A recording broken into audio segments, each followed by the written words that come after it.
Hello Gemini, this is Inspire 2016 with your weekly tarot reading for the week commencing the 12th of December until the 19th of December 2022. The first card for you is representing, how do you feel about yourself? Your card is the Nine of Swords.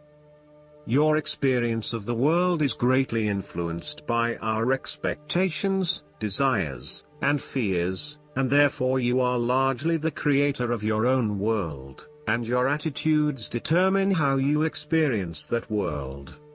The Nine of Swords can also reflect fear of the future, or what may possibly happen in the future. If you allow yourself to be bound by fear of the future, you are at risk of eventually creating a negative reality for yourself by virtue of your expectations. Your nightmare becomes your self-fulfilling prophecy, which is clearly not a desirable outcome. Generally, this card is an indication that you are worrying excessively about a situation. You are literally being kept up at night because you are so anxious about a particular issue. It is possible you are working yourself up unnecessarily, and, if you were to look at the situation more objectively, you may come to realize that it is not as bad as you are making it out to be. In fact, all that worry and despair is what is making it worse, so rather than fretting about it, do something to change it. Although most people experience fear, frustration and uncertainty at some point in their lives, you should not allow those negative emotions to immobilize you or keep you from pursuing your goals with enthusiasm and hope. Expect at least some level of uncertainty in the future, and draw upon your inner strength to remain as flexible and adaptable to that uncertainty as possible. The Nine of Swords can also indicate that you are being incredibly hard on yourself, putting yourself down or engaging in negative self-talk. For every mistake you make, you blame yourself and become worked up and angry at yourself for messing up again. So, ask yourself why you are being so hard on yourself. How are you putting yourself down, or what is the source of your depression? What can you do to make yourself feel better? The second card for you is representing, what do you want most right now? Your card is the Two of Wands. What do you want most right now is to take your idea and turn it into a feasible plan that you know will lead to your success. It is no longer just an idea, but you now have a plan in place to ensure that your idea is carried out as you had intended. The Two of Wands is also about discovery, particularly as you step outside of your comfort zone and explore new worlds and new experiences. It may take some courage to take the first step, but this card gives you the confidence of self-knowledge. You know what your goal is, what your creative process is directing for you, and you are confident in its eventual fulfillment. The Two of Wands indicates that you will begin to consider your longer-term goals and aspirations and will plan ahead for what you need to do to achieve these goals. You have already come so far, but now you feel it is ready for a change, this time with your long-term future in mind. You may be considering overseas travel, further education, or a major career change at this point in order to expand your learning and development, and to grow your horizons beyond your immediate environment. With careful planning, and a moderated approach, you will set yourself up for success in the future. The twos in tarot often represent decisions of some sort. In the case of the Two of Wands, you are making a decision between sticking with what you know, or expanding your horizons and taking a risk. You know that the world has to offer you something bigger or more meaningful, yet you are also aware that in order to maximize on this opportunity, you must leave your familiar grounds. Even though you have already invested a lot into your current circumstances, for you to be able to grow and to maximize your potential, it is imperative that you step out into a new world and explore your options. This card shows the patience and focus of your intent. You have got the ball rolling and have started out on your journey, so now it is time to patiently wait for your rewards and watch as your ideas begin to materialize. The third card for you is representing your fears. Your card is the Nine of Pentacles. You are afraid of financial setbacks, or you have experienced a loss due to unwise decisions or foolish actions. Your foundations may be about to give way. If they do, learn from your mistakes and build a more solid and secure foundation next time. The Nine of Pentacles can also indicate an overinvestment in work. You are working long hours at the detriment of your personal life. This is a good time to return to a natural setting, for example a forest, beach, mountain or lake, to restore your energies and rejuvenate yourself. You may need to release some of your focus on needing to sustain particular income and a particular standard of living, especially if this is coming in the way of other life priorities such as family or relationships. You may think you need the best of everything, but really, all you need is your family and loved ones around you. Do not be afraid to take a cut to your income for a short time or to reduce your hours at work, even if this means that you have to eat rice and beans each night for a week to make up for it. It is important that you are focused on what is most important to you. Finances may need to come second, and while you need to at least have food on the table, there may be some areas where you can cut back and reduce your dependence on material wealth. You want to be able to lead a luxurious life, but there is something getting in the way. For example, part of you knows you deserve a beautiful home, but another part of you doubts yourself and whether or not you can truly afford it, or whether you are going too far and splurging. You want to be surrounded by beauty, but you also do not want to be dependent on material possessions for your satisfaction and fulfillment. You do not want to be seen as spending your money frivolously, and so you are reluctant to invest in luxury. The fourth card for you is representing what is going for you. Your card is the Nine of Cups. You will be happy in all areas of your life, such as health, finances, work, luck, love or relationships. This is your wish card, as its appearance is often taken as a sign that, whatever your heart's desire, it shall be granted in the coming days or weeks. Know that you have paved our own way on the path to success. As a Cups card, the Nine usually refers to an emotionally fulfilling situation, such as the strengthening of a romantic bond, the solidification of a friendship, or the consummation of a sexual relationship. It shows that joy and happiness are within your grasp. In fact, you probably already have them.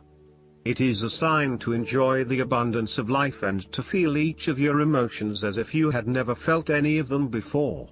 See the perfection all around you. The Nine of Cups is also about counting your blessings, living in the moment, and enjoying the good things that life has to offer. Start or end every day by creating a mental list of the 3 things you are most grateful for. You will find that over time, you indeed have a lot to be happy about, and it may increase your feeling of deep contentment and fulfillment. The Nine of Cups represents stability and advancement. This card signals delight and pleasure, contentment with what you have accomplished so far, and forms a steady foundation for the future. Your worries are all in the past, and you can look forward to a bright future. The man in the Nine of Cups also appears to have a certain smug look on his face. Indulge yourself in knowing that you have worked hard to get here and you have achieved the results you had hoped for. The fifth card for you is representing what is going against you. Your card is the Queen of Cups. You are afraid of your negative emotional mental state play in your head. You are allowing your imagination to run away with you. You mean well, but unfortunately you cannot be relied on. You are letting your emotions take hold, and you are not thinking clearly with your head. At its worst, The precious qualities of imagination and flowing fantasy might turn out to be weakness and thoughtlessness, turning in any direction that any wind may blow, getting lost in a dream world of unreal fantasies. You are becoming easily overwhelmed by emotion, and you are becoming moody, unstable, brooding, suspicious, and overly secretive.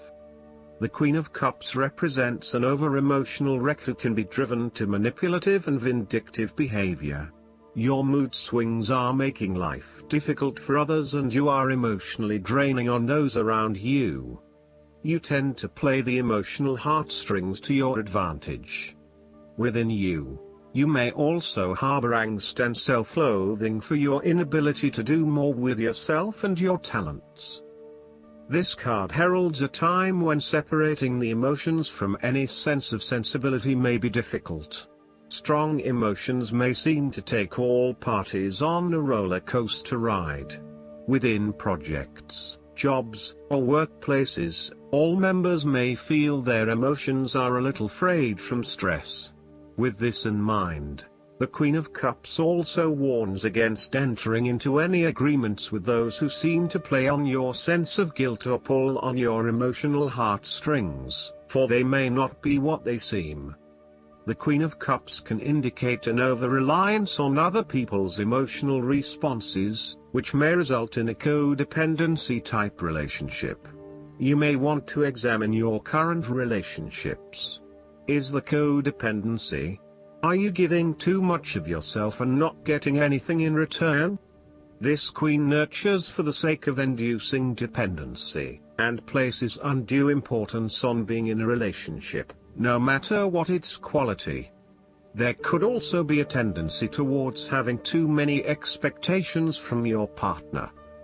The last card for you is representing the likely outcome that you may have.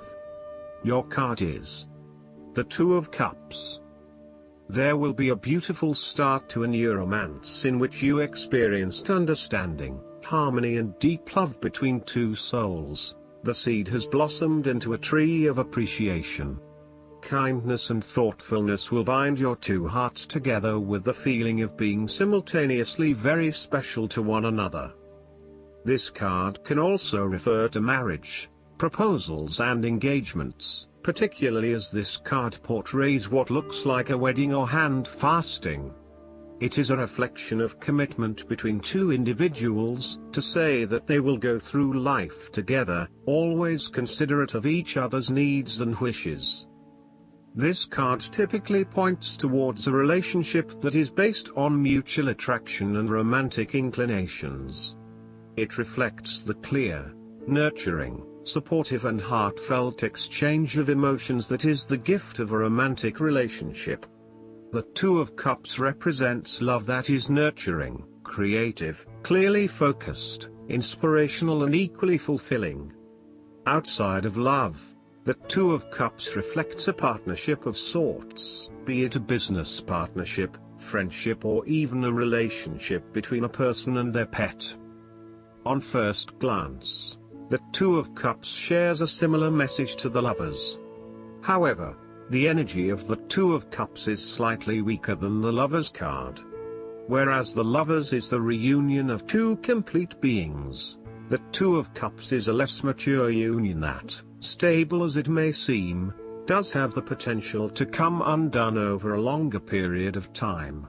So, while the union is strong now, it is not clear whether the relationship shown by the Two of Cups can stand the test of time. Only the two people involved can decide that. Despite the focus on the two beings shown on this card, the Two of Cups also points to what is happening within the individual.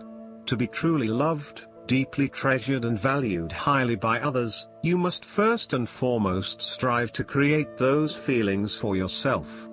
That is, when you work toward loving yourself, you hold your inner spirit in higher regard, treating it with deference and deep respect. When you see yourself in this positive light, other people cannot help but respond to your personal sense of value in an equally positive manner. Last but not least, the guidance card for you is the Death. This marker portends a time of transformation, a total change of attitude, the death of the old. Regardless of how death presents itself, it is a necessary aspect of all things. Always remember the phoenix that rises up out of its own ashes to soar in the wind, renewed, filled with life. Death is the winter of things, part of the cycle of life. When you received this marker, you are reminded that all things have their season. Take courage, for in surrendering to death, in time you will be blessed with extraordinary new life. Rejoice, for that which dies fertilizes and fortifies the new. Endings always point to fresh beginnings. I hope that you enjoy everything, and if you like the reading, just please click subscribe and you will get instant notifications every time we publish a new video right to your YouTube. Thanks.